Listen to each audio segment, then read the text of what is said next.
Before we start off today's video, I would want to go ahead and ask you to hit that red subscribe button so that you never miss out on any of our upcoming videos. Hello everybody and welcome back to Luxurious Life, and today we'll be talking about the life and rules the White House chef must follow. A lot of workplaces have at least one weird rule that its employees have to follow. Californian Taco Bell workers can't buy discounted food on their lunch break, and then go outside. In 2010, Australian Starbucks baristas weren't allowed to move from the espresso counter if that was their station. There's even a Reddit thread that asked the question, what's the most ridiculous rule in your workplace? And this post has over 28,000 comments. Now another workforce that has to actually be put up with its employer's strange directives is the White House kitchen staff. But unfortunately for these folks, they have to endure a load of absurd guidelines. The chefs need to cater to the president's tummy, jump through security hoops, and occasionally follow fancy dinner etiquette. That's right, they have to tolerate more than 2 or 3 usual rules like the rest of us. Now who would have thought that an institution that was built in 1792 would be in any way archaic? So let's go ahead and put our history helmets and sprint headfirst into the weird orders that the White House chefs must follow. Just make sure that your strap is done up, and a couple of these facts could actually hurt your head, so be ready. At number 5, we have that all the food has to be screened by White House chefs. Throughout the years, many people have said that the president has official food tasters that check that the chow is safe. The fact-checking site Snopes actually declared that the claim food tasters work on behalf of US presidents is indeed true. The explanation then goes to an outline where a bunch of sources that report on this phenomenon. Yet on the other hand, a former White House chef named Walter Shieb actually told The Washington that this position doesn't exist. He said there is no presidential food taster. And while Shieb did say that the food tasters are fictitious, he also admitted that there are security systems in place that aim to protect the president's meals. Nothing will get to the president that hasn't already fallen under someone's jurisdiction, commented Shieb. If the president is just grabbing a pretzel randomly at a table, it has been screened. It does make a lot of sense that every presidential food item gets evaluated. Nevertheless though, it's actually a little otherworldly. Now just imagine a chef going into work and legally not being allowed to offer the boss some Tic Tacs that they brought in from home. Grabbing the president a six-pack instead. The White House does. At number 4, we have that the executive White House chef's job is in the hands of the First Lady. The White House executive chef is a kitchen staff member with an incredible number of responsibilities. And Schertl stated, the executive chef is in charge of feeding the president and the First Lady every day, catering to official guests at the White House, from prime ministers to egg-rolling masses, as well as the private functions for the president and the First Lady.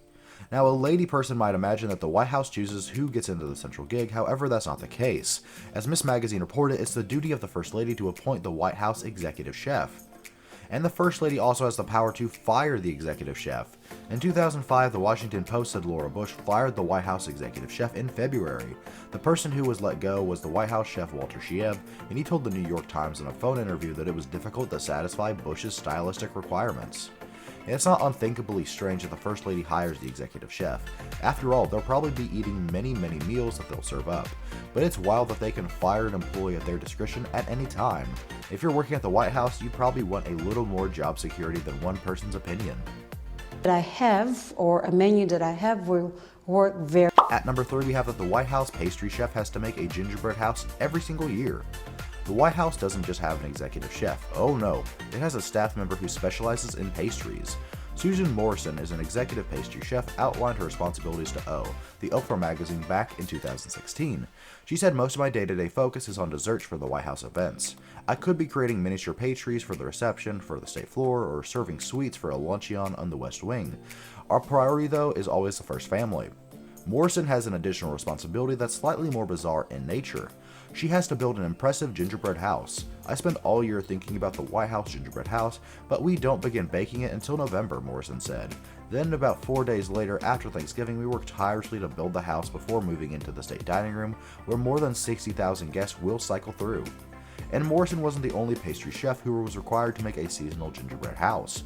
The Huffington Post claimed that a confectionery building is created every year.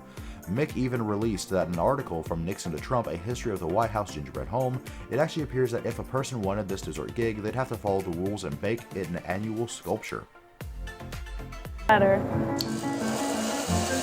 This is the gingerbread that we use to build the sports. At number 2, we have that the president can cancel specific foods from the White House chef's repertoire.